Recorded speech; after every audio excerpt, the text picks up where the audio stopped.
سلام علیکم بچه ها.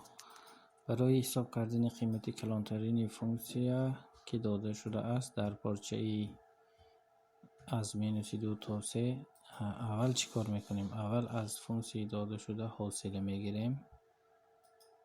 مثلا از x کوب ترک x کوادرات ترک 5x جمع 2 حاصله میگیریم. حاصله اش 3x کوادرات ترک 2x ترک 5 میشود.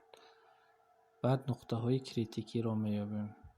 برای این حاصله گرفته امان را برابر 0 کرده حل میکنیم. دو ریشه دارد. x1 برابر -1، x2 برابر 5 3 می شود.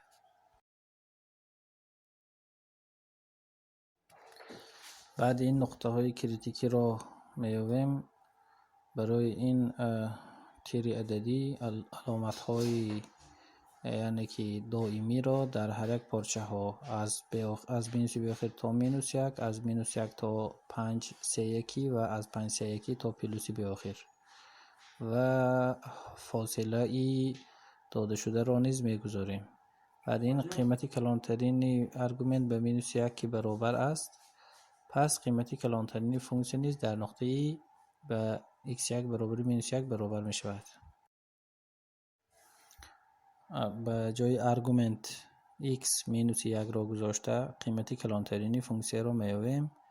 آن 5 است. همین طریق معلوم شد که قیمت کلانترین فونکسیا در پارچه ای از -2 تا 3 به 5 برابر می شود.